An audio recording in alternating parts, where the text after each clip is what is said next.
Good morning, Mets fans, and welcome to a Tuesday edition of Driving with Mr. Met.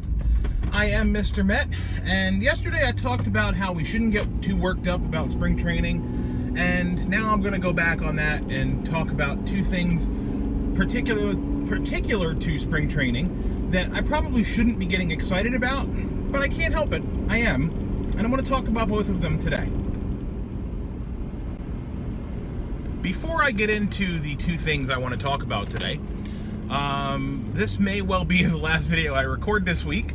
Not because I'm going anywhere, but because the title of the show is Driving with Mr. Met, and I only really like to record a video in the car, and we're getting like 14 more inches or more of snow starting tonight, going into tomorrow, going into who knows when. We were without power last weekend, or this past weekend I should say, because of a lot of snow and wind. So we're expecting another one of those tonight into tomorrow, which may well carry over through the rest of the week. So this very well might be the last video I record this week. And if that is the case, I want to talk about two things that I'm very excited about. Again, primer, preface, etc. It is spring training, I know, but I'm excited. Anybody that knows me knows that I'm a huge Matt Harvey fan. I have been since 2012 when I first saw him take the mound in Arizona for the Mets. I think it was Arizona. I do remember though it was a late night start. It was a West Coast game. Watched it on my aunt and uncle's front porch on my phone, and had a cigar, and it was awesome. It was just great to see Matt make his debut. But the point of all of this is that I'm a huge fan. I have been through his highest points in 2013, his low points with the Tommy John surgery at the end of that season, back to a high in 2015 where he came back as the Dark Knight, to another low in 2016 and 2017, probably the lowest points of his career. And you know, I know that Matt is trying to get away from the Dark Knight moniker, but I will tell you what, if you look at Christopher Nolan's Dark Knight trilogy, where Batman Begins is sort of like Matt Harvey's 2013 season, the in-between where he's been fighting crime, but we don't get to see him very much, but we know it's taken a toll on his body, is what happened in 2014 where he recovered. 2015 would be the Dark Knight, which is the best of the three films, and probably Matt's best season.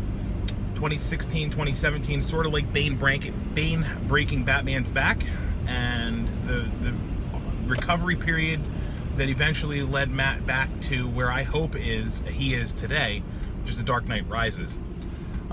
Matt's had two starts this spring. I didn't see both of them, but I did see him start yesterday. I have to say, he looked really good. And again, I understand it's spring training, but Matt looked really good. He looked like he was in command of the strike zone. He looked like he had a better feel for the ball. Just watching him on the mound, he looked like he was confident in himself. And it seemed like, to me, that was what was missing from Matt the last 2 years, really. That confidence was gone, and it seems like it's back. Bobby Cox made a comment last week after Matt's first start where he sort of said, this guy is back, and he's going to be as good as we remember him. And I mean, I got goosebumps thinking about that, because this is not some Tom, Dick, or Harry. This is Bobby Cox. Bobby Cox, the manager of perhaps one of the greatest pitching staffs in the history of baseball in that mid-90s, late 90s Atlanta Braves rotation that was so dominant. This is a guy who knows his stuff, and he watched Matt Harvey and was impressed. And I got to say, I was too. I hope for the absolute best for Matt. I hope he has an unbelievable season. I hope it parlays for him into a lengthy contract that he signs. And I pray that, I hope it's with the Mets, mainly because I have like 4 Matt Harvey jerseys and I don't want to not wear them anymore. So I do have a policy where if a player is no longer on the team, I don't wear the jersey anymore. So my Daniel Murphy and Bartolo Colon jerseys are hanging up in the back part of my closet. My Piazza jersey is actually framed and on the wall. I was excited when Reyes came back, because it meant I could take my Reyes jersey out of retirement and don it again. It still sort of fits me, a little snug. But anyhow, enough on jerseys and enough on Matt Harvey. I want to shift gears to the other side of the ball and talk about Brandon Nimmo, who has opened my eyes a lot this spring. And I don't know if it's because I've been watching him more closely or just paying closer attention, based on what, Sandy Alderson's decisions have been to keep Brandon Nimmo at all costs. Brandon Nimmo has been linked to a couple of different guys, or had been linked to a couple of different guys as trade partners, and Nimmo's sort of like the name that all of them wanted, and Sandy held firm and said, no way, I'm not trading this guy. And, Sandy caught a lot of flack from Mets Twitter from that, naturally, but it looks like he made a smart decision, because Nimmo looks really, really, really comfortable. His eye plays better than anybody's on the team as the most natural candidate to lead off for the Mets. His on-base percentage is as high as anyone's on the team. He's probably got the best eye on the team. Todd Frazier has a good eye too. Adrian Gonzalez, probably based on his veteran status, has a good eye too. But neither Frazier nor Gonzalez are good leadoff candidates. And at this point, Gonzalez may not even be on the roster on opening day. The bottom line is, and again, a very small sample size, I haven't been able to watch a lot of these games, so I'm basing my opinion on Nimmo's performance on what I've read about what he's done and what I've sort of picked up from people on Twitter and a couple of different reporters that I've been reading. But yesterday, watching Nimmo play and watching him at the bat and watching him slug a deep home run in his leadoff at bat, Juan Lagares' days are numbered in Queens, as far as I'm concerned, and I'm a big Lagares fan. I think Lagares is the best defensive center fielder the Mets have had since Carlos Beltran, and that's not that there were a ton of other candidates to fit the mold, but Lagares just makes it look so easy out there, and he always has.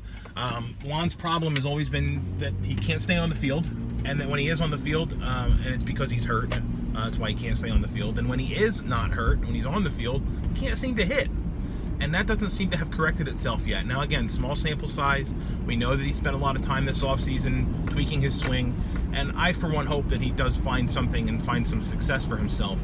I just don't know that at this point the Mets can hang on to him in hopes that he does find that success. What would be really nice is if Lagares could get some early season playing time, show that he's a capable major league player, and have some value in form of a trade, later in the season, perhaps around the trade deadline. A lot of teams like to have the kind of defense that Lagares brings to the table, and he may be a good guy to swap for a relief pitcher or something as the deadline approaches. That's what I think the future is going to hold for Juan Lagares, and I think the complete opposite for Brandon Nimmo. He's going to become a mainstay on this Mets team if he continues doing what he's doing right now. So that'll wrap it up for today.